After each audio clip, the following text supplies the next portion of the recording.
किस प्रकार प्रभु श्री रामचंद्र की सेना ने रावण की सेना को पूरी तरह से तहस नहस करके छिन्न भिन्न करके मेघनाथ को मूर्छित करके वापस लंका भेज दिया। तो आइए पढ़ते हैं इस कथा में। जय श्री राम। मैं हूं पंडित विकास शरण मिश्रा और आप देख रहे हैं श्री राम कथा चैनल, जिस पर हम प्रतिदिन 9 बजे श्री रामचरितमानस का पाठ करते हैं और पूरी कथा का श्रवण करते हैं विस्तारपूर्वक। तो आइए कथा प्रारंभ करते हैं।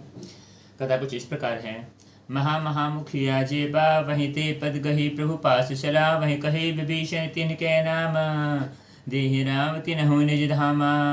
जिन बड़े बड़े मुखियों प्रधान सेनापतियों को पकड़ पकड़ कर पाते हैं, उनके पैर पकड़कर उन्हें प्रभु के पास फेंक देते हैं। विभीषण जी उनके नाम बतलाते हैं और श्री राम जी भी उन्हें भी अपना धाम परम पद दे देते हैं।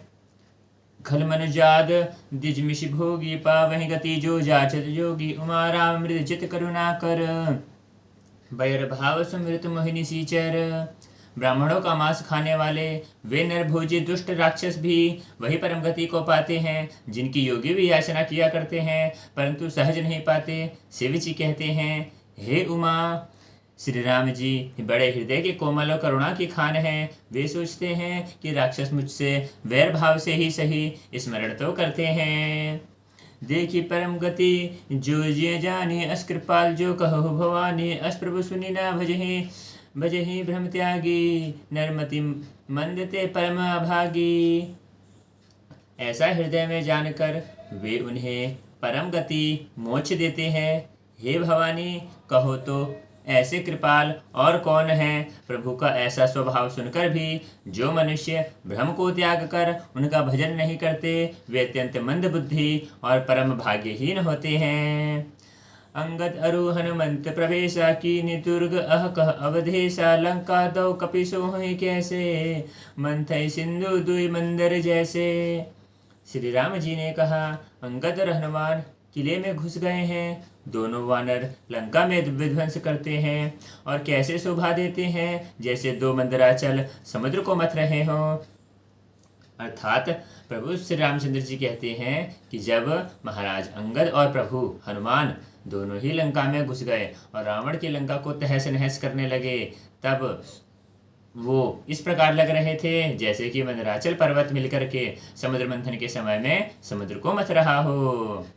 भुजबल रिपुदल दल मली, देखी दिवस कर अंत, कूदे जुगल विगत श्रम, आए जहां भगवंत। भुजाओं के बल से शत्रु की सेना को कुचल कर और मसल कर फिर दिन का अंत होता देखकर हनुमान जी और अंगद दोनों कूद पड़े और श्रम थकावट रहित होकर वहां आ गए जहां प्रभु श्री राम रहते थे। प्रभु पद कमल शीस तिन्ह नाय, देखी सुबटर को पति मन भाए, राम कृपा करी जुगल निहारे, भय विगत श्रम परम सुखारे। उन्होंने प्रभु के चरण कमलों को पकड़ लिया और उन पर सिर नवाए। उत्तम योद्धाओं को देखकर श्री रघुनाथ जी मन में बहुत प्रसन्न हुए।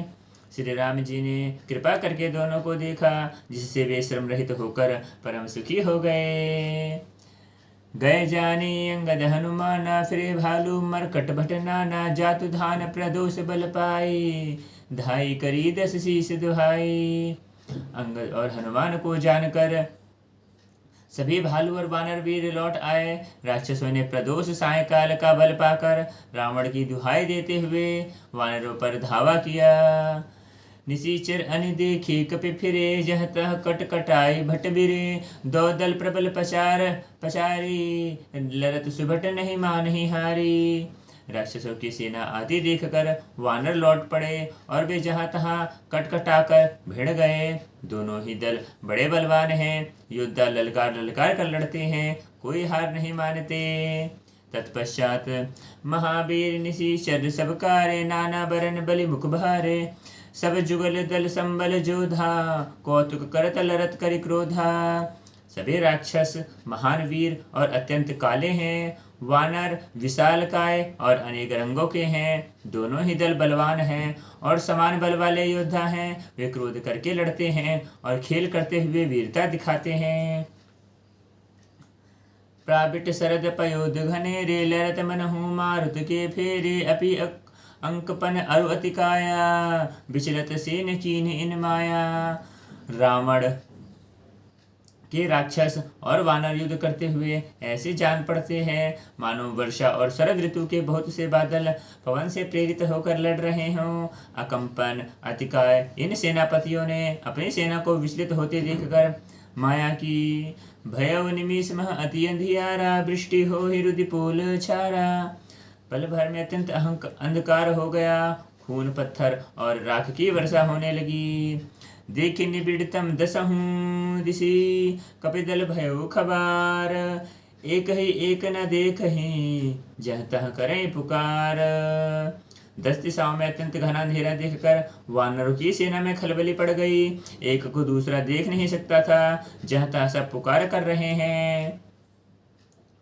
सकल मर्मो रघुनायक जाना, लिए बोल अंगद हनुमाना, समाचार तब काहि सुनाए। सुनत कोपी कपि कुंजर धाये। श्री रघुनाथ जी यह रहस्य जान गए। उन्होंने अंगद और हनुमान को बुला लिया और सब समाचार कह सुनाया। सुनते ही वे दोनों कपि श्रेष्ठ क्रोध करके दौड़े।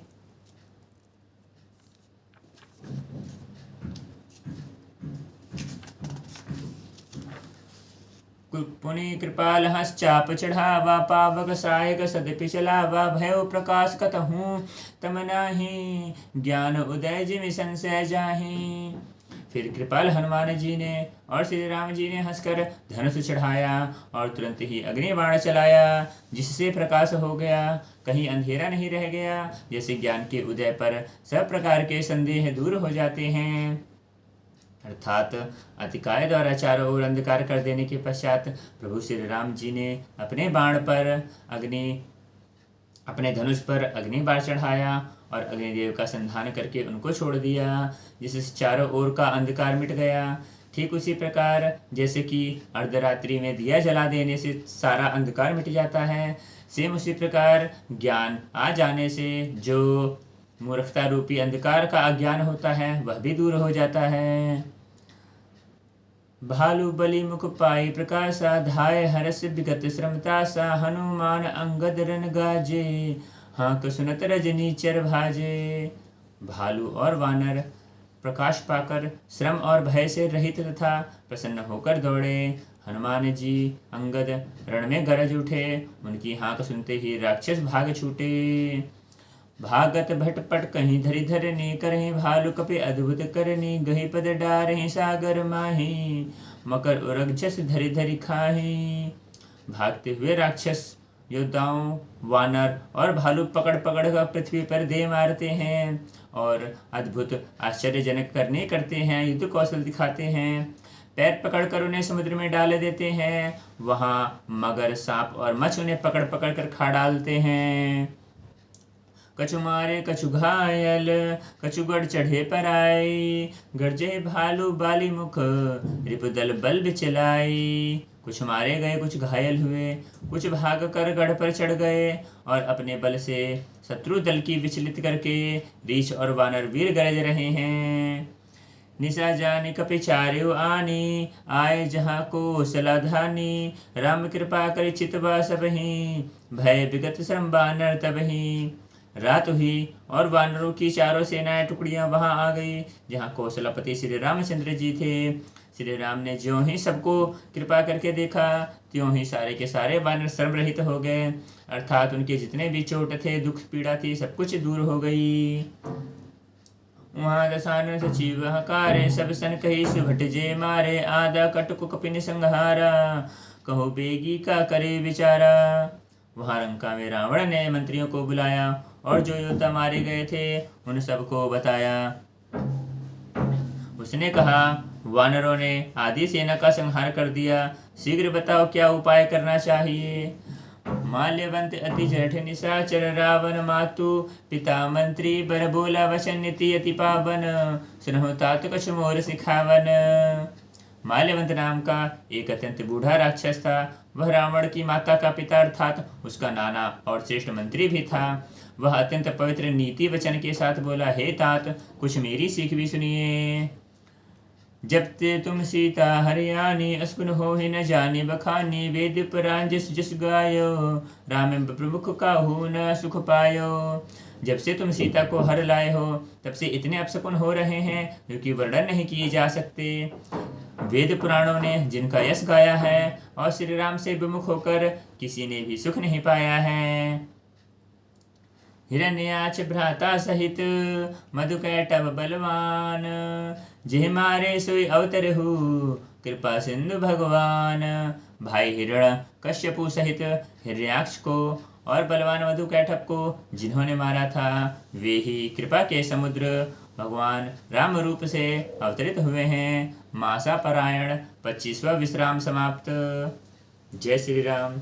इस प्रकार आपने देखा कि प्रभु श्री रामचंद्र जी की सेना ने किस प्रकार रावण की सेना का बहुत ही दुखद अंत किया, और अंत में वह जब सभा करने बैठता है तब उसके नाना माल्यवंत उसको बहुत ही सही बात समझाते हैं कि प्रभु श्री रामचंद्र जी के चरणों में चले जाओ, और ये स्वयं श्री नारायण हैं। लेकिन अंत में क्या होता है, रावण ने उनकी बात मानी नहीं मानी, इसको हम पढ़ेंगे कल की कथा में।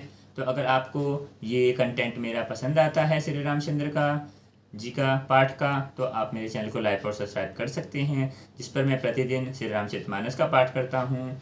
ये किसी कंटेंट के लिए नहीं है, ये मैं अपने पूजा स्वयं के लिए करता हूँ। तो आप भी अगर प्रभु श्री रामचंद्र के चरणों में अपना ध्यान लगाना चाहते हैं तो आप चैनल को सब्सक्राइब कर सकते हैं। जय श्री राम।